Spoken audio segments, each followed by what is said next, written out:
살아계신 하나님 말씀은 출애굽기 4장 10절에서 17절까지 말씀입니다. 출애굽기 4장 10절에서 17절까지 말씀 서로 함께 교독하시고요. 마지막 17절은 함께 봉독합니다. 모세가 여호와께 아뢰되 오 주여, 나는 본래 말을 잘 하지 못하는 자니이다. 주께서 주의 종에게 명령하신 후에도 역시 그러하니 나는 입이 뻣뻣하고 혀가 둔한 자니이다. 여호와께서 그에게 이르시되 누가 사람의 입을 지었느냐? 누가 말 못하는 자나 못 듣는 자나 눈 밝은 자나 맹인이 되게 하였느냐? 나 여호와가 아니냐? 이제 가라. 내가 내 입과 함께 있어 할 말을 가르치리라. 모세가 이르되 오 주여, 보낼 만한 자를 보내소서. 여호와께서 모세를 향하여 노하여 이르시되 레위 사람 내 형 아론이 있지 아니하냐? 그가 말 잘하는 것을 내가 아노라. 그가 너를 만나러 나오나니 그가 너를 볼 때에 그의 마음에 기쁨이 있을 것이라. 너는 그에게 말하고 그의 입에 할 말을 주라. 행할 일을 가르치리라. 그가 너를 대신하여 백성에게 말할 것이니 그는 내 입을 대신할 것이요 너는 그에게 하나님같이 되리라. 너는 이 지팡이를 손에 잡고 이것으로 이적을 행할지니라. 아멘. 살아계신 하나님 말씀입니다. 저희 가정이 이곳 휴스턴으로 오기 전에 살던 곳이 버지니아입니다. 버지니아에 살면서 매년 6월이 되면 한 2달 정도 밤이 되면 꼭 보는 것이 있습니다. 그것이 뭐냐면 다름 아니라 초록 불빛을 반짝이며 날아다니는 반딧불입니다. 반딧불이 보신 적 있으시죠? 어릴 적 저도 그 반딧불이를 보았는데요, 그곳에서 그것을 보니 너무나 신기한 겁니다.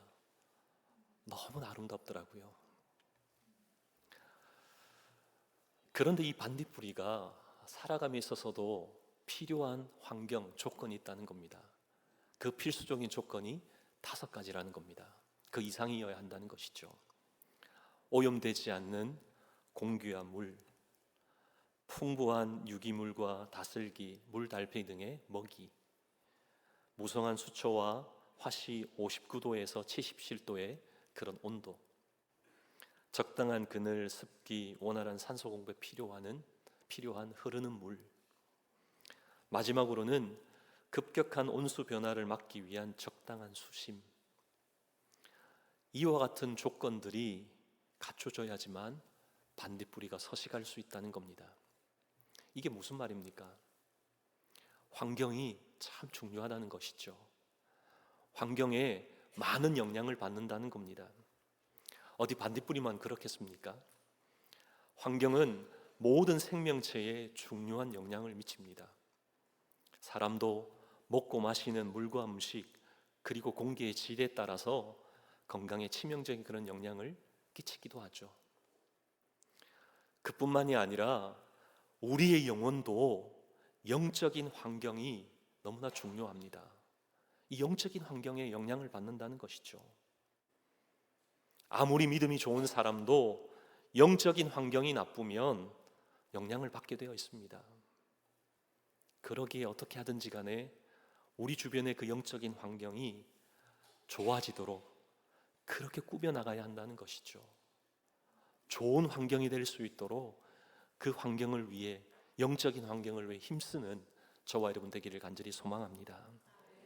그런가 하면 우리에게 영향을 미치는 이런 환경이 우리에게 있어서 어떤 것에 가장 먼저 영향을 미친다고 생각하십니까? 어디에 가장 먼저 영향을 미칠까요? 그것은 바로 우리의 생각, 가치관에 가장 먼저 영향을 미칩니다. 그것으로 끝납니까? 그것뿐만이 아니죠.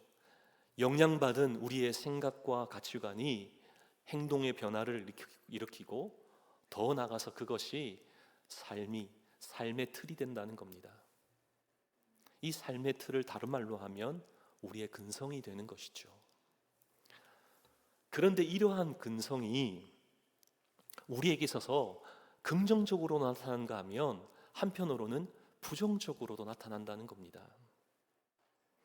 오늘 우리가 함께 봉독한 이 말씀의 주인공인 모세에게도 이런 근성을 볼 수 있는 것이죠.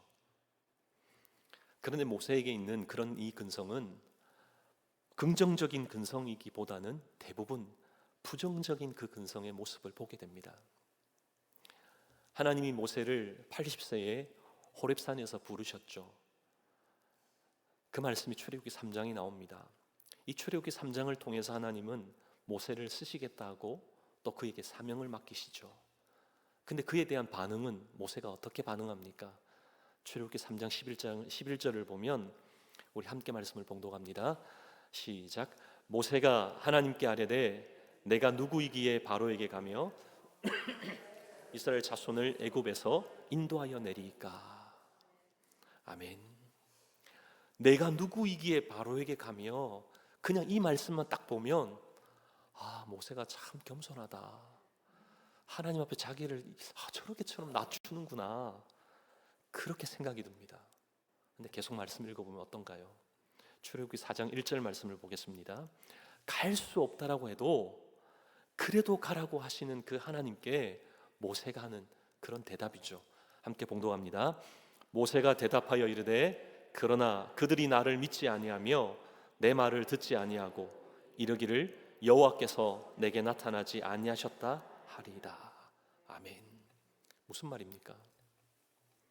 해보기도 전에, 하기도 전에 안 된다는 겁니다. 미리 단정 짓고 있는 것이죠. 자신의 부족함을 보니 사람들이 자기를 믿지 않을 것 같고 또 자기 말도 듣지 않을 것 같습니다. 심지어 하나님이 부르셨는데도 그것 그냥 포기해버리려고 한다는 겁니다. 이것이 모세가 가지고 있는 근성, 부정적인 생각과 가치관이라는 겁니다.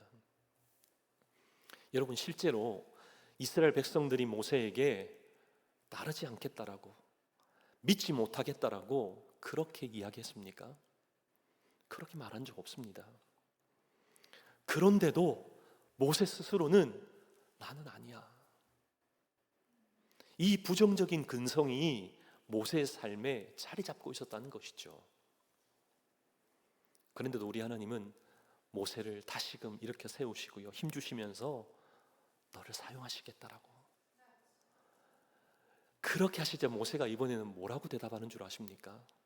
오늘 본문의 말씀입니다. 10절 우리 같이 다시 한번 봉독합니다. 모세가 여호와께 아뢰되 오 주여, 나는 본래 말을 잘하지 못하는 자니이다. 주께서 주의 종에게 명령하신 후에도 역시 그러하니 나는 입이 뻣뻣하고 혀가 둔한 자니이다. 아멘. 모세가 별의별 핑계를 다 대죠. 이제는 어떤 핑계를 댑니까? 하나님, 저 말 잘 못해요. 입이 뻣뻣하고요, 혀가 둔해서 할 수 없어요. 이런저런 이유를 대고 있는 겁니다. 마치 우리의 모습과 같지 않습니까? 그뿐만이 아닙니다. 13절을 보면 모세가 이르되 오 주여, 보낼 만한 자를 보내소서. 하나님, 제 처지가 어떤 줄 아시죠? 그러면서도 보내신다고요? 어떻게 이렇게 쓰임받을 수 있겠습니까? 지금 그 말하고 있는 겁니다. 자신은 도저히 쓰임받을 수 없는 그런 사람이라는 것이죠. 그렇게 단정하고 있다는 겁니다. 하나님이 그렇게 단정하신 건가요? 아닙니다. 모세 스스로가. 이런 부정적인 근성의 그 대표적인 모습들이 이런 모습이었습니다. 우리에게도 이런 부정적인 근성 있지 않습니까? 우리에게 있다면 우리는 어떻게 이 부정적인 근성을 떨쳐버릴 수 있습니까? 어떻게 하면 우리에게 있는 이 부정적인 근성을 이길 수 있습니까? 오늘 말씀을 통해서 그 비결을 함께 찾기를 원합니다. 오늘 두 가지로 함께 살펴보겠습니다. 우리에게 있는 부정적인 근성을 이겨내려면 첫째로 하나님이 나를 만드셨다는 것에 집중해야 합니다. 하나님이 나를 창조하셨다, 이 사실에 주목해야 한다는 겁니다. 오늘 말씀 11절입니다. 여호와께서 그에게 이르시되 누가 사람의 입을 지었느냐? 누가 말 못하는 자나 못 듣는 자나 눈 밝은 자나 맹인이 되게 하였느냐? 나 여호와가 아니냐? 무슨 말입니까? 입, 귀, 눈, 이것을 언급하면서 실제적으로 뭘 말씀하시는 것이죠? 모세, 너를 창조한 자가 누구냐? 그거 지금 묻고 계시는 거잖아요. 모세를 누가 창조하셨습니까? 좀 힘이 큰 한번 대답해 보시죠. 모세 누가 창조하셨죠? 하나님, 여호와 하나님이시잖아요. 그러기에 모세가 말 못하는 것도 누가 그렇게 하신 것이죠? 하나님이 그렇게 하신 겁니다. 아마 지금 이야기를 듣고는요, 아마 이렇게 생각하는 분도 계실 겁니다. 하나님, 어떻게 말 못하는 것, 그 우리의 부족한 연약함이 하나님이 주신 겁니까?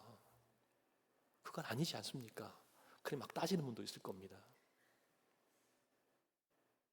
아무리 따지셔도요, 우리에게 하시는 말씀은 그래도 내가 너를 지었다, 그래도 내가 너를 창조했다, 그거 말씀하시고 있는 것이죠. 우리가 아무리 의심해도 하나님이 나를 만드셨다는 이 사실은, 이 불변의 진리는 변하지 않는 줄 믿습니다. 여러분 믿으시죠?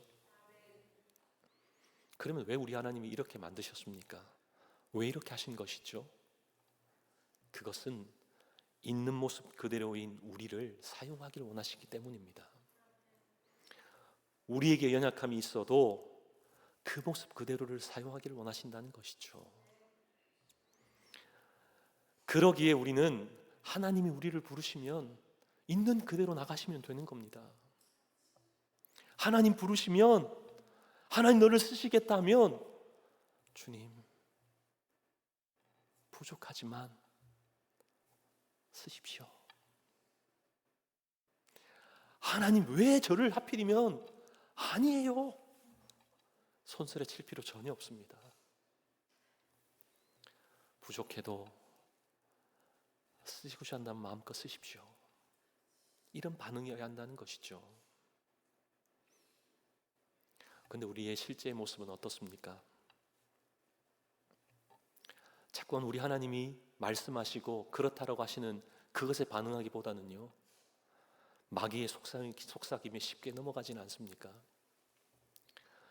예수님이 우리를 바라보고 계시는 그 모습이 진짜인데 자꾸만 마귀가 말하는 그런 기준에서 우리를 평가하고 있지는 않습니까? 내가 뭘 한다고? 분수를 알아야지. 그러기 어떻게 됩니까? 자꾸만 좌절하죠. 자신을 비하합니다. 자신에 대해서 실망하고 자기를 미워한다는 겁니다. 심지어는 하나님도 나를 미워하시는구나, 이런 착각 속에 빠진다는 겁니다. 그 인생 얼마나 불행하겠습니까? 그런데 여러분 그걸 아십니까? 하나님이 우리를 지으시고 나서 우리 하나님이 뭐라고 말씀하신 줄 아세요? 창세기 1장 31절 말씀 보시면요, 뭐라고 말씀하셨죠? 보시기에 심히 좋았더라. 아멘. 보시기에 적당히 좋았더라, 보시기에 좋았더라 아닙니다. 보시기에 심히 좋았더라. 심히 보시기에 좋은 존재가 바로 우리입니다. 바로 나라는 것이죠. 또 에베소서 2장 10절에서는 우리 주님 뭐라고 말씀하신 줄 압니까? 우리는 그가 만드신 바라, 분명하게 선포하고 계십니다. 내가 너를 만들었다. You are my masterpiece. 너는 나의 걸작품이다. 우리는 그렇게 선포하고 계시잖아요. 하나님의 그 선포는 지금도 우리에게 유효한 줄 믿습니다. 여러분 믿어지신다면 우리의 가치는 어떠할까요? 하나님이 만드신 바라, 이 사실을 확신한다면, 우리를 값으로 매긴다면 그 값이 얼마가 될지 여러분 상상이 되십니까? 뉴욕에 가면 유명한 경매시장이 있습니다. 이 맨하탄에 있는 세계적으로 최고의 경매시장인 크리스티 경매시장입니다. 이 크리스티 경매시장에서 1988년에 한 그림이 팔렸습니다. 화면에 보이는 이 그림이 팔렸는데요, 당시 이 그림은 19세기의 여인이라는 그런 제목으로 레오나르도 다빈치 그림을 모작하는 19세기의 독일 화가인 그 사람에 의해서 그려졌다라고 생각해서 경매에서 1988년에 2만 불에 이 그림이 팔렸습니다. 2만 불도 대단하죠? 시간이 흘러서 2007년에 다시금 이 그림이 또 팔렸습니다. 얼마에 팔렸냐면 처음 팔렸던 그 값 그대로입니다. 세월이 흘렀는데도 값이 변하지 않았죠. 그때 이 그림을 2007년에 샀던 사람이 누구냐면 캐나다 사람인 실버만이라는 사람입니다. 이 실버만이라는 사람이 이 그림을 사고 나서 이 그림을 직접 보는 그 순간 온몸에 전율이 흘렀던 것이죠. 그러면서 이 그림이 진짜 레오나르도 다빈치 그림일 수도 있겠다, 이런 생각이 막 들었던 것이죠. 그러게 그때부터 진입 판명을 위해서 모든 것들을 동원해서 이제 감별하기 시작했습니다. 근데 놀라운 것은요, 감별하면 할수록 이게 진짜일 가망성이 점점 더 높아지는 겁니다. 몇 가지 중요한 결정적인 그런 증거가 남았는데요, 그 중에 하나가 다빈치가 왼손잡이였습니다. 그래서 그림을 왼손으로 그렸습니다. 근데 이 그림 속에 왼손만이 표현할 수 있는 그런 곡선, 그런 묘사들이 이 그림 속에 담겨 있었던 것이죠. 더 결정적인 것은요, 다빈치가 가끔 물감을 손으로 짓눌러서 뭉개는 그런 기법으로 그림을 그렸는데 이 그림을 보니 이런 기법이 사용되었던 겁니다. 손으로 뭉개서 하다 보면 그 그림에 뭐가 남을까요? 지문이 남겠죠. 그런데 이 그림에 뚜렷하진 않지만 그래도 지문이 남았던 겁니다. 그런데 이 지문을 다른 다빈치가 그렸던 그림에서 나타나는 그 지문과 대조를 해보니 어떻게 됐을까요? 일치했던 겁니다. 여러분 놀랍지 않습니까? 대단하십니다. 전 너무나 놀랍던데요. 거기에다가 영국의 옥스퍼드 대학에 은퇴한 우리 고미술학자인 마틴 캠프 교수에 의해서 이 그림 속의 소녀가 누구인지를 또 밝혀냈습니다. 그 den기를 하고 있는 그 den기를 가지고 조사하고 연구해서 다빈치가 15세기의 사람이었기에 그 15세기, 실제로 이 여인이 15세기에 밀라노의 유명한 공작의 딸이었던 바로 비앙카 마리아 스포르차였다는 것이죠. 너무 놀랍지 않습니까? 자, 이렇게 되기에 어떻게 되었을까요? 2만 불이었던 이 그림이 2천억 불, 2천만 원이 2천억이 되었습니다. 역시 휴스턴 사랑교회 성도님들은 배짱이 크십니다. 2천억인데 전혀 놀라지도 않으시네요. 네. 누가 만들었느냐, 여기에 따라 값어치가 이렇게 달라진다는 겁니다. 우리는 그가 만드신 바라, 하나님이 나를 만드셨다, 제가 지어내긴 얘기 아닙니다. 하나님이 하셨죠. 우리는 그가 만드신 바라, 하나님이 우리를 만드셨기에 우리의 값어치가 어떠할까요? 하나님이 창조하신 저와 여러분, 하나님의 걸작품입니다. 그러기에 시시한 존재가 아닌 것이죠. 부정적인 근성을 가지고 아둥바둥 살아갈 그런 존재가 아니라는 겁니다. 우리의 잘못된 생각, 그 가치관 가지고 여전히 고집하며 살아갈 그런 존재가 아니라는 것이죠. 하나님이 바라보시는 우리의 삶이 되기를 원합니다. 우리의 가치는 우리에게 있는 것 아니죠. 예수님이 나를 위해 죽으셨기에 우리의 가치는 예수 그리스도의 피입니다. 피값입니다. 엄청난 값을 지불하시고 사신 그런 존재가 바로 우리인 것이죠. 아무리 보잘것이 없다고, 능력이 없다고, 그래도 괜찮습니다. 우리 하나님은 우리를 너무나 귀한 존재로, 너무나 사랑하시는 그런 존재로 한 사람 한 사람을 여기신다는 것이죠. 그러게 우리 하나님께서 뭐라고 우리에게 말씀합니까? 스바냐 3장 17절 말씀을 통해 분명하게 말씀합니다. 우리 같이 한 말씀을 봉독할까요? 함께 봉독합니다. 시작. 너희 하나님 여호와가 너희 가운데에 계시니 그는 구원을 베푸실 전능자이시라. 그가 너로 말미암아 기쁨을 이기지 못하시며 너를 잠잠히 사랑하시며 너로 말미암아 즐거이 부르며 기뻐하시리라 하리라. 아멘. 누구에게 하시는 말씀이죠? 나에게 하시는 말씀입니다. 하나님이 나를 생각하시는 그 모습이라는 것이죠. 우리가 생각하는 그 모습이 진짜 우리가 아닙니다. 하나님이 생각하시는 우리가 진짜 우리의 모습입니다. 그리고 오늘도 하나님이 나를 지으셨다, 나를 만드셨다, 나는 하나님의 최고의 걸작품이야. 우리는 분명한 확신을 가지고 우리에겐 모든 부정적인 그 근성들이 사라지고 깨트려짐으로 하나님께 귀하게 쓰임받으며 영광 드러내는 저와 여러분의 삶이 되기를 축복합니다. 둘째로, 우리에게 있는 이 부정적인 근성을 떨쳐내려면 내가 아닌 나와 함께 하시는 하나님께 집중해야 한다는 것이죠. 하나님과의 동행에 집중해야 한다는 겁니다. 하나님과의 동행. 오늘 말씀 15절입니다.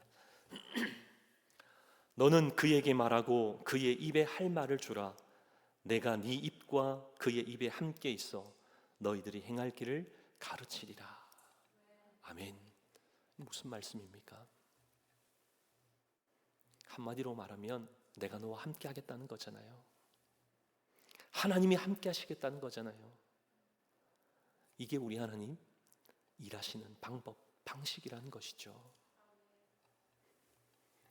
가기만 해. 가면 혼자 가지 않겠다는 겁니다. 누가 함께 하신다고요?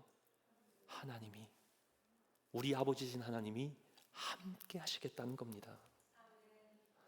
함께 하셔서 동행하심으로 행할 일을 친히 하나님이 가르쳐 주신다는 겁니다. 얼마나 우리에게 큰 축복이고 큰 약속입니까? 우리의 삶이 이런 삶이 되기를 원합니다. 하나님의 그 방법, 하나님의 그 방식, 하나님이 함께 하시는 그 삶, 그 동행이 통하는 그런 인생이어야 하지 않겠습니까? 하나님과의 동행에 주목하는 그 인생 되기를 소망합니다. 그런가 하면 여러분, 이 동행의 축복을 누린 사람, 이러면 오늘 보면 나오는 모세 말고 또 누가 있을까요? 떠오르는 사람 있지 않습니까? 성경에서 동행하면 짠 하는 사람 있잖아요. 누구죠? 에녹이잖아요. 창세기 5장 24절을 보면 에녹이 하나님과 동행하더니, 에녹이 하나님과 동행했다라고 창세기 5장 24절에 정확하게 기록하고 있습니다. 그런데 믿음장이라고 하는 히브리서 11장을 보면 이 에녹에 대해서 그 말씀하시는 그 표현이 조금 다르게 나타납니다. 어떻게 기록하는지 한번 볼까요? 히브리서 11장 5절입니다. 우리 같이 한번 우리 말씀을 함께 봉독합니다. 믿음으로 에녹은 죽음을 보지 않고 옮겨졌으니 하나님이 그를 옮기심으로 다시 보이지 아니하였느니라. 그는 옮겨지기 전에 하나님을 기쁘시게 하는 자라는 증거를 받았느니라. 아멘. 하나님과 동행했다라고 하는 이 창세기의 내용이 히브리서에는 어떻게 기록하고 있죠? 그가 옮겨지기 전에 뭘 했다라고 말씀합니까? 하나님을 기쁘시게 했다. 이게 무슨 말이죠? 하나님을 기쁘시게 하는 삶이 하나님과 동행하는 삶이다. 그건 말씀하고 있는 거예요.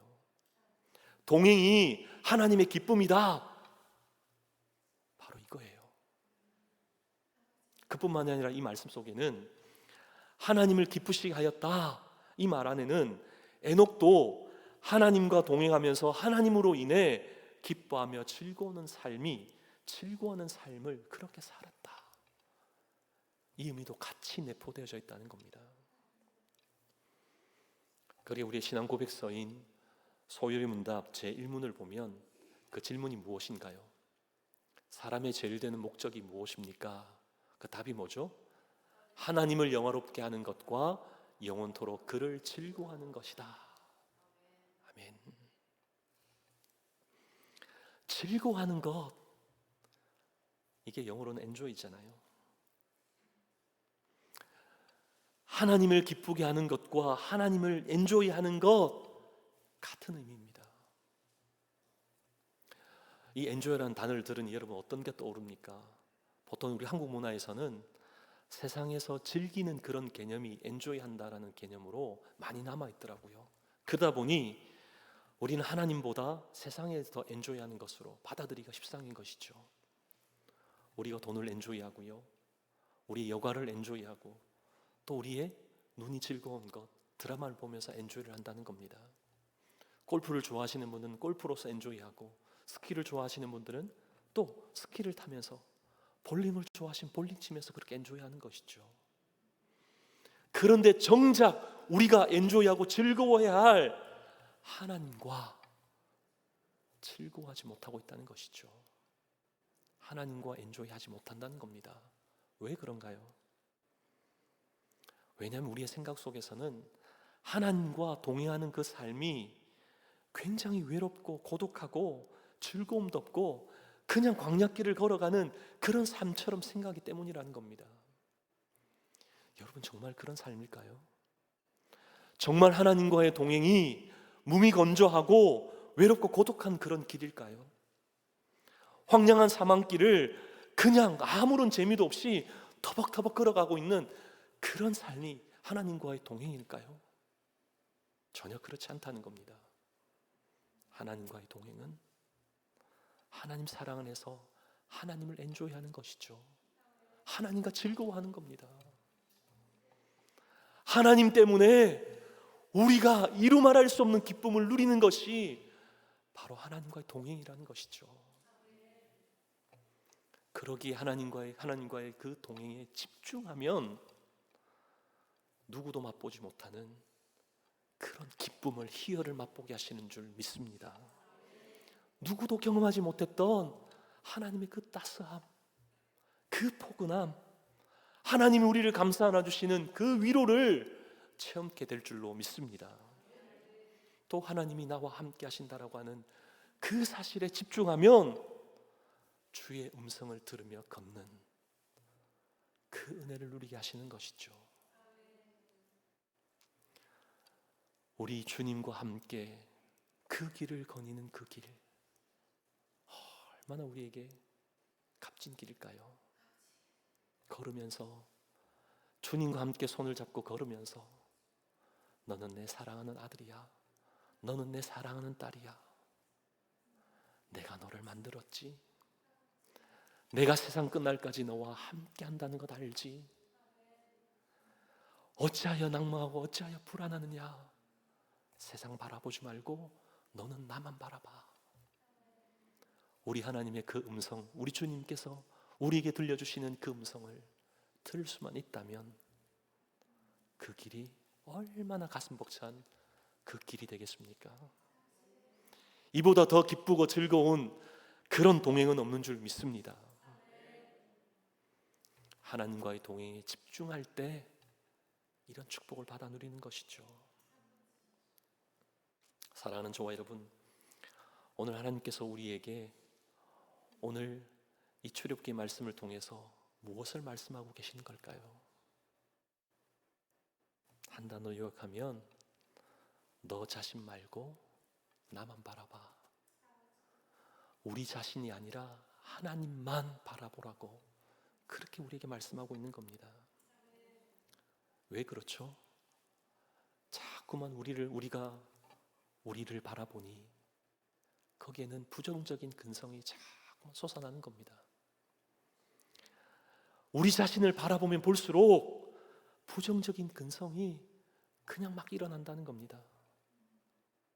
근데 우리 하나님 바라보면 사라지는 겁니다. 하나님의 일하심, 하나님 방법대로 하시는 그 역사를 목도하게 하신다는 것이죠. 그러게 똑같은 상황도 나타나는 반응이 다른 것이죠. 똑같이 힘듭니다. 그런데 어떤 사람은 거기에서 위축되는가 하면 어떤 사람은 자신의 간증이 되게끔 하시는 것이죠. 어떤 사람은 좌절하고 낙심하는데 어떤 사람은 그것을 극복함으로 하나님이 어떻게 나를 사용하시는가, 그 사용하실 것에 대한 꿈을 꾼다는 겁니다. 누구는 최악의 상황이라고 한탄하는데 누구는 최고를 향해 달려가는 빚으시는 과정이라고 그렇게 선포한다는 겁니다. 저와 여러분은 어떻습니까? 오늘 우리에게 들려주신 말씀을 통해서 더 이상 우리를 바라보지 마시고 하나님 바라보기를 원합니다. 하나님 바라보기 시작할 때 우리에게 있던 그 부정적인 생각, 가치관, 부정적인 근성이 한 길로 왔다 10길로 떠나가는 역사가 있을 줄 믿습니다. 우리는 하나님이 만드신 최고의 걸작품입니다. 그러기에 수많은 상황이 어떠한 환경 속에서도 우리에게 펼쳐져도 우리 하나님이 나와 함께 하신다, 그 동행에 집중하면 기쁨과 즐거움으로 우리의 믿음의 여정이 펼쳐지게 하시는 줄 믿습니다. 이번 한 주간 정말 우리 하나님과 그런 기쁨을 맛보며 살아내는 저와 여러분 되시기를 주님의 이름으로 축복합니다.